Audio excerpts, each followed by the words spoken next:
is day 24 so of curing bipolar disorder 1 with ketogenic diet, other behavioral changes. When you know it, we're cooking lamb and eggs. Not lamb eggs, but chicken eggs, if you can believe that. Would you believe that? I had to literally, it's Friday. I think on Wednesday I had to go to the store and get more meat. I had to buy at least 4 more pounds of meat because I was just running out of meat. I was eating so much. For lunch today, I ate a full pack of this lamb, plus, some like romaine lettuce, and plus, dude, I'm doing fancy shit. I made my own mayonnaise, with avocado, vinegar, olive oil, egg, and spices. We're cruising, dude. We are cruising, but I legit have to just buy more food. I have to buy like 5 more pounds of meat every Sunday than I think I need. And I realized that even some of the bears, so it turns out I'm gonna have to do some math. Like, we learn as we go. That's what we do. But I'm gonna have to do some math on all this. And how many grams am I consuming, all this kind of stuff. But like how many grams I consume in a day, if my carb intake should be about 3% of my diet, I don't know, what am I eating, like 300 grams? That can't be right. That cannot be right. I don't know how grams, like nutritional grams versus overall calories, I don't know how that works. Like that meat, like that lamb steak has like fucking 50 grams of fat or something. But that doesn't mean it's 50 grams of food. That's just the fat content. Whatever, dude. I don't know what a gram is, but I realized that, 8 ounces of blackberries, for example, I think has like 14 grams of carbohydrates. This is 6 ounces, so I guess that's around like 10 grams of carbohydrates. And I wonder, dude, my math must be all F-worded up. I guess the real question is how many grams of carbs should I be eating a day? Is it like less than 10 grams or something around there? I don't know. Anyway, last night I actually went to two-stepping. And it was a lot easier this time because I went with a friend, and she's better than me at dancing, and so it just made everything easier. It just made everything quite a bit easier. And we were talking about a few things. We were talking about like kids, and we were talking about dating apps. Like,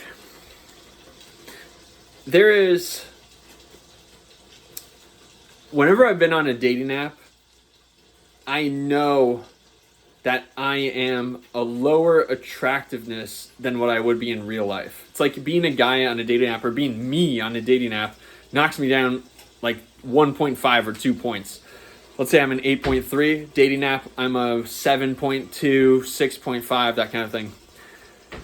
And I could never figure out why. My only explanation was that I, like, whatever, like, the women are the choosers, and it's a natural, a moderately attractive woman is going to get so much attention on a dating app that just a less than elite attractiveness man is not going to, blah, blah, blah. It all felt true, but not fully right.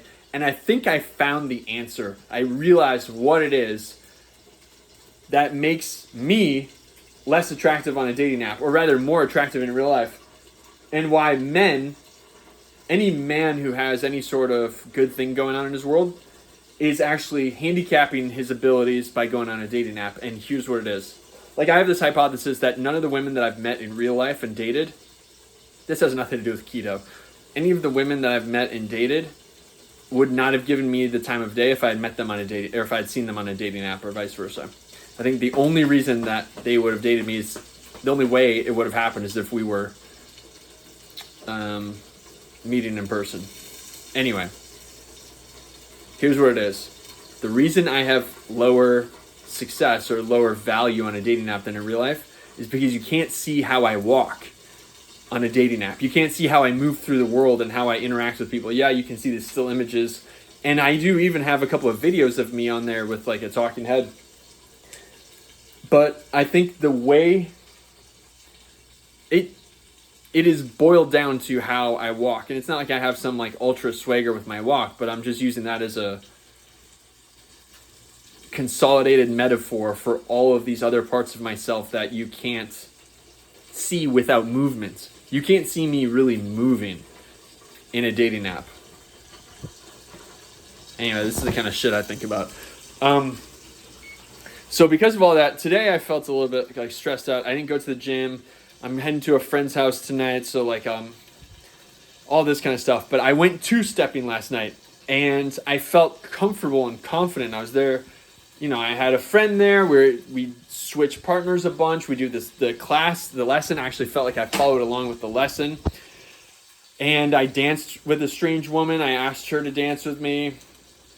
She did. We danced for a bit. And there's this thing where, dude, I think a dance hall is a meeting women and picking up women cheat code, because the women will just stand on the sidelines and wait for you. There's so many places where, a woman's signaling that she wants you to come approach her is like so subtle that we either miss it or misinterpret it or whatever. Oh, she made eye contact with me for 0.3 of a second. That means she wants me to talk to her. Hold on.